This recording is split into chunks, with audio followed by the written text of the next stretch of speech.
నమస్తే అందరికీ ఒక కొత్త టాపిక్తో మీ ముందుకు వచ్చాను. అసలు కాంగ్రెస్ ప్రభుత్వం ఏర్పడి 22 నెలల సమయం దాటింది.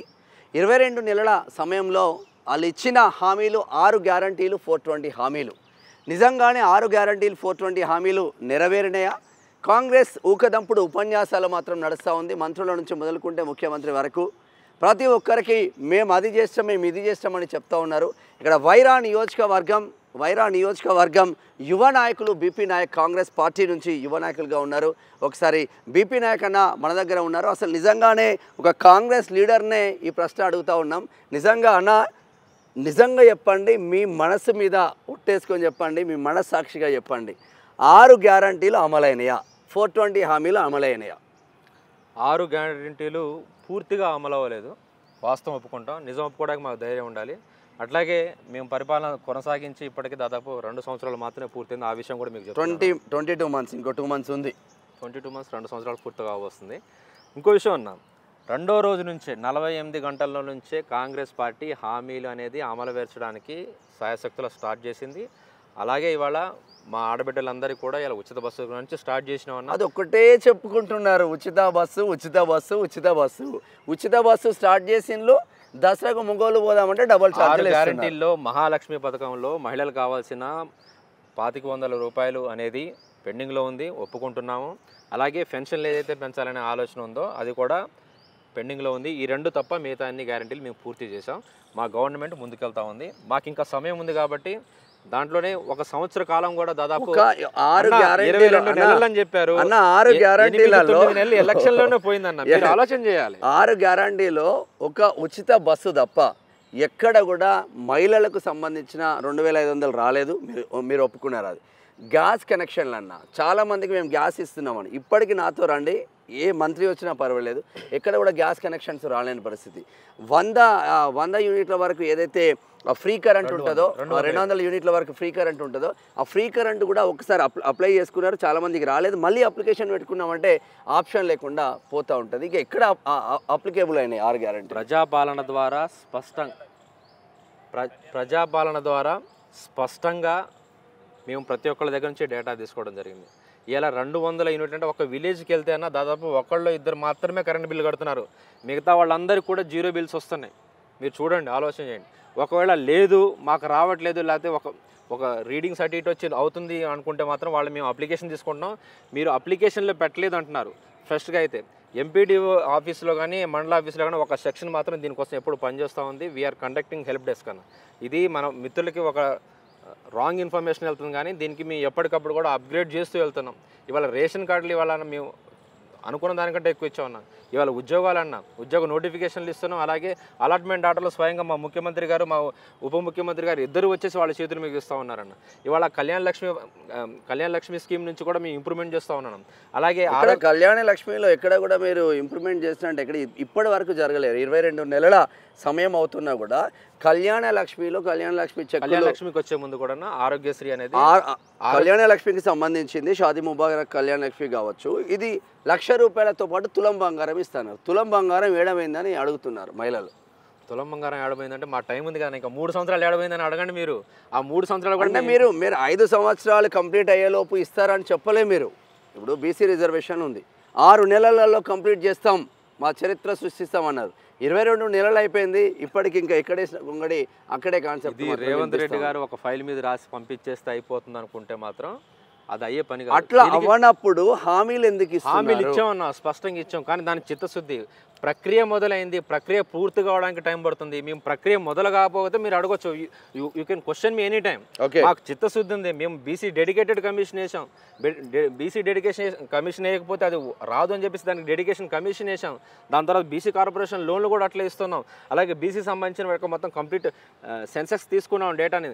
దాని శాస్త్రీయ పద్ధతిలో మళ్ళీ కేసీఆర్ గారి లాగా ఒక్కరోజు మేము చేయాలి, 24 అవర్స్లో చేయలేదన్న. దాదాపు 2 నెలలు పట్టిందన్న. 2 నెలల డేటా తీసుకున్నాం, దాన్ని కంప్యూటరీకరణ చేసినాం, దాని తర్వాత దాన్ని సెన్సెక్స్ తీసుకున్నాం, మళ్ళీ దాని తర్వాత రిజర్వేషన్ పూర్తిగా తీసుకుని దాని యొక్క అభిప్రాయం తీసుకున్న తర్వాత దాన్ని ఇవాళ మేము అసెంబ్లీలో చట్టం చేసినాం, దాన్ని ఒక బిల్ రూపంలో తీసుకొచ్చినాం. ఇవాళ గవర్నర్ గారికి ఇచ్చినాం, రాష్ట్రపతి గారి దగ్గర కూడా పోయింది. ఇవన్నీ చిత్తశుద్ధి కాదన్న. మా చిత్తశుద్ధిని శంకిస్తారు ఇంకా మీరు. అంటే ఎక్కడ కూడా కాంగ్రెస్ పార్టీ కోసం కష్టపడ్డ కాంగ్రెస్ కార్యకర్తలకు అన్యాయం జరుగుతుంది. అసలైన కాంగ్రెస్ కార్యకర్తలు పక్కన ఉంటున్నారు. కొసలైన కాంగ్రెస్ కార్యకర్తలే వస్తున్నారని, ఏ కాంగ్రెస్ కార్యకర్త 90% కాంగ్రెస్ కార్యకర్తలతో అంటే జెన్యున్గా అటు యూత్ కాంగ్రెస్ కావచ్చు ఎన్ఎస్యూఏల ఉన్న వాళ్ళు ఆఫ్ రికార్డ్లో నాతో మాట్లాడినా అంటే మనం ఇక రికార్డ్ చేసి గలీజ్గా ఉంటుంది కదా, ఒక ఫ్రెండ్గా నాకుతో చెప్పిన ఆ వాక్యాలు ఎట్లా చూస్తారు? ఇటు మీ జిల్లాకు వచ్చేసరికి 3 ఉద్దండులు ఉన్నారు, అటు బట్టి విక్రమార్క, ఇటు పొంగులేటి శ్రీనివాసరెడ్డి, తుమ్మల నాగేశ్వరరావు. ఖమ్మం అభివృద్ధి చెందిందంటావా ఉమ్మడి ఖమ్మం జిల్లా? చరిత్రలో ఎప్పుడు రాని విధంగా ఫండ్స్ అయితే ఖమ్మం జిల్లాకు వచ్చాయి. 3 ఉద్దండులతో వచ్చాయి, చాలా వచ్చాయి. నాకు తెలిసి మల్టిప్లై బై 3 వచ్చాయి. అన్ని విలేజెస్కి వెళ్తున్నాయి. ఆ పార్టీ ఈ పార్టీ అని చూడదు, ఏ పార్టీ అయినా కూడా బెనిఫిషరీకి ఇస్తున్నాం. ప్రతి కార్యక్రమం ప్రతి స్కీమ్స్ కూడా ఇంప్లిమెంటేషన్లో బాగుంది. మా వచ్చిన కలెక్టర్లు కూడా దానికి ఇంప్లిమెంటేషన్లో మేము కూడా అదే కోరుకున్నాం. నాయకులు ఏంటంటే జస్ట్ పాస్ చేస్తారు, కింద వరకు వెళ్తుందా అనుకున్నాం. కానీ మా కలెక్టర్లు మారిన 3 కలెక్టర్లు కూడా నేను అందరికి పేరు ధన్యవాదాలు చెప్తున్నాను ఈ కార్యక్రమంగా. ఎందుకంటే implementation touch to the every door. I'm very happy. ఇందాక మీరు ఏదైతే లేవనెత్తిన క్వశ్చన్ అయితే ఉందో, కార్యకర్తలకు న్యాయం జరగట్లేదు అనేది కొంతవరకు ఉంది, దాని వాస్తవమే. దీన్ని ఎందుకు అంటున్నానంటే ఇప్పుడు స్థానిక ఎలక్షన్స్ కానీ ఇవన్నీ ఫుల్ఫిల్ కాల, పార్టీ ప్రక్షాళనలో కూడా పూర్తిగా కింద స్థాయిలో ఇంకా ఫుల్ఫిల్ కాలేదు. నిజంగా అది పెండింగ్లో ఉంది. అది దానికి వేరే రీజన్స్ వచ్చాయి. దీని తర్వాత మేము ఆల్రెడీ మీ యూత్ కాంగ్రెస్ ఎలక్షన్స్ మేము ఏఐసిసి నుంచి చేసుకున్నాం. దాంట్లో చాలామందికి అపాయింట్మెంట్లు అయ్యారు, చాలామంది వాళ్ళు క్రియాశీలకంగా పనిచేస్తూ ఉన్నారు. ఎవరైతే ఇప్పుడు కొంచెం ఇబ్బందిగా ఉన్న మాట వాస్తవం, దానికి మేము కూడా ఇవాళ మా అధ్యక్షులు మహేష్ కుమార్ గౌడ్ గారు కూడా ఒక స్పెషల్ డ్రైవ్ రన్ చేస్తున్నారు. ప్రతి చోట్ల, ప్రతి డిసిసి ఆఫీస్లో, ఈవెన్ ఇంక్లూడింగ్ టీపీసీసీ ఆఫీసులో కూడా ఒక మంత్రి స్థాయి వ్యక్తి, అది సురేఖ గారు కావచ్చు, మన సీతక్క గారు కావచ్చు, భట్టి విక్రమ గారు కావచ్చు, వెంకటరెడ్డి గారు కావచ్చు, ఎవరో ఒకళ్ళు వచ్చి ఆ రోజు కూర్చొని అక్కడ అలాంటి ఇష్యూస్ ఏమైనా ఉంటే వాటిని టేకప్ చేసి అలాంటి సమన్వయం కోఆర్డినేషన్ కూడా మేము చేస్తున్నాం. అంటే వీఆర్ వెరీ కమిటెడ్ టు ఇవాళ మా కార్యకర్తలు లేకపోతే ఇవాళ మాకు ఆ సింహాసనం దొరకదు. ఇవాళ ప్రజాపాలన అనేది మేము కొనసాగించడానికి అవసరం లేదు. కాబట్టి ఇవాళ మేము కార్యకర్తలకు బద్ధంగా వాళ్ళకి చేయడానికి, అది కొత్త పాత ఏదైనా కూడా ఏ కార్యకర్తకు కూడా మేము అన్యాయం చేయం. ముందుండి పార్టీ జెండా మోసిన కార్యకర్తకి అయితే పక్కన పెట్టే అవకాశం లేదు. వాడు ఎంతటి పెద్దోడే వచ్చినా, పార్టీలో వచ్చినా కూడా పార్టీ జెండా మోసిన కార్యకర్తలకు మాత్రం ముందు అవకాశాలు వస్తుంది. ఒక ఎస్టీ బిడ్డగా, ఒక లంబాడి బిడ్డగా ఎందుకు ఎస్సీ ఎస్టీ నియోజకవర్గాలు 79 సంవత్సరాలు స్వతంత్ర భారతదేశంలో ఇంకా డెవలప్మెంట్ కాలేకపోతూ ఉన్నాయి? There is a lack in to the leadership అన్న. సో లీడర్షిప్ ఎట్లా అంటే the leadership which don't have the key power in hand. ఎట్లా అంటే నాయకత్వం ఉంది, రిజర్వేషన్ వస్తుంది, టికెట్లు ఇస్తున్నారు, గెలుస్తున్నారు, కానీ ఏదైతే బలం ఉందో ఇంప్లిమెంట్ చేయడానికి ఉన్న స్వతంత్రత అనేది ఇన్ని సంవత్సరాలు మిస్ అవుతుంది అనేది నా వ్యక్తిగత అభిప్రాయం. ఎక్కడైతే ఎస్సీ ఎస్టీ బిడ్డలు వాళ్ళు పొలిటికల్ అవేర్నెస్గా ఒక క్రియాశీలకంగా నాయకత్వాన్ని అలవర్చుకొని, దేనికి భయపడకుండా, ఎవరికి లొంగకుండా స్వతంత్రంగా నిర్ణయాలు తీసుకొని చిత్తశుద్ధితో పనిచేస్తే ఏదైనా సాధ్యమే. ఆ రోజుల కోసం నేను కూడా వెయిట్ చేస్తున్నాను. మొత్తం మీద 6 గ్యారంటీలు, 420 హామీలు, 5 మళ్ళీ ఇంకొక 3 సంవత్సరాలలో కంప్లీట్ చేసే ఆస్కారం ఉందా? 6 గ్యారంటీలు వాస్తవం, కానీ 420 హామీలు మోసాలు అనేది ఇవి కేటీఆర్ గారు మీరు ఇచ్చిన ఎన్నికల మేనిఫెస్టో కేటీఆర్ ఇచ్చిందో, కేసీఆర్ ఇచ్చిందో, హరీష్ రావు ఇచ్చిందో కాదు. We didn't say any it's 420, more than 400+ we told actually. KTR గారికి యాస, ప్రాస, పంచు డైలాగులు రాసేవాళ్ళు, చెప్పేవాళ్ళు లేకపోతే ఆయన మీడియా ముందుకు రాడు, కెమెరా ముందు కూడా మాట్లాడు. సరే, ఆయన ఎట్లయినా ఒక అజెండాతో రావాలి కాబట్టి 6 గ్యారంటీలు, 420 హామీస్ అని చెప్పేసి అన్నారు. అది వాళ్ళ విజ్ఞతకు వదిలేస్తాం. But we are committed to whatever we told in the form of any guarantee or any time of declaration. We are committed to work and deliver. BC రిజర్వేషన్లు అన్న, ఇప్పుడు స్థానిక సంస్థలలో బీసీ రిజర్వేషన్లో పెద్ద ఎజెండాగా నడుస్తూ ఉంది కాంగ్రెస్ పార్టీలో. ఏదో కామన్ డిక్లరేషన్ ఇచ్చింది కాబట్టి బీసీ రిజర్వేషన్లు ఇప్పుడు స్థానిక సంస్థలలో రాజ్యాంగబద్ధమైన 9వ షెడ్యూల్లో పెట్టకుండా జీవో నెంబర్ 9 ఇచ్చి మమ అనిపించే ప్రయత్నం కాంగ్రెస్ పార్టీ చేయట్లేదా? కాంగ్రెస్ పార్టీ బీసీ రిజర్వేషన్ కోసం చెప్పినవన్నీ కూడా చేశాను. దాని ద్వారా గెజెట్ తీసుకొచ్చింది. గెజెట్ ఇట్సే రాజబంత్రం.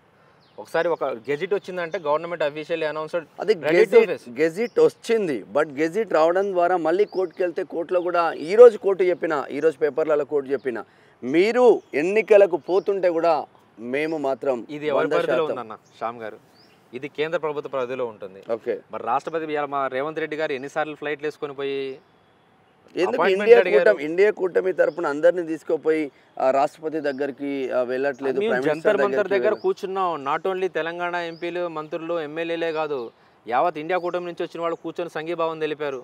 మరి బీజేపీ ప్రభుత్వానికి అది తెలియాలి కదన్న. నిజంగా బీసీ బిడ్డలకు చిత్తశుద్ధి చేయాలనే చిత్తశుద్ధి ఉంటే మాత్రం వాళ్ళు కూడా ముందుకొచ్చి ఎస్ ఇది మేము చేసాం. కాకపోతే నరేంద్ర మోడీ గారు ఒక్కటికే భయపడుతున్నారు. ఇవాళ ఏదైతే జిస్నే జిత్నే ఆబాది ఉస్నే ఉత్ని భాగీదారి అని చెప్పేసి ఇవాళ రాహుల్ గాంధీ గారు జనగణన కులగణన ఖచ్చితంగా జరగాలని చెప్పేసి ఇవాళ ఒక మోటో ఇచ్చి తెలంగాణ ప్రభుత్వానికి ఒక ఫాస్ట్ టాస్క్గా ఇచ్చిన తర్వాత తెలంగాణలో అదే స్థాయి ఇంప్లిమెంటేషన్ ఇటు రేవంత్ రెడ్డి గారు రెడ్డి సామాజిక వర్గం నుంచి ఉప ముఖ్యమంత్రి ఎస్సీ సామాజిక నుంచి ఉన్నా కూడా బీసీలకు మేము చెయ్యాలి అనేది ఇవాళ రేవంత్ రెడ్డి గారు రాహుల్ గాంధీ గారి యొక్క వాగ్దానాన్ని నిలబెట్టడం కోసం ఇవాళ మేము అన్ని సాక్రిఫైస్ చేసి ఇవాళ మేము వి పుట్ ఆల్ 200% ఎఫర్ట్స్ పెట్టాం. ఒక్కసారి ఇది ఇంప్లిమెంట్ అయితే దేశం అంతటా కూడా ఇదే అజెండాతో ఇదే మోటివ్తో ఇవాళ లేస్తుంది. కాబట్టి ఇవాళ బీసీ బిడ్డగా గొప్పగా ప్రధానమంత్రి అని చెప్పుకుంటున్న నరేంద్ర మోడీ గారి పీకల మీద ఉంటుందని చెప్పేసి భయపడి ఇవాళ దీనికి ముందుకు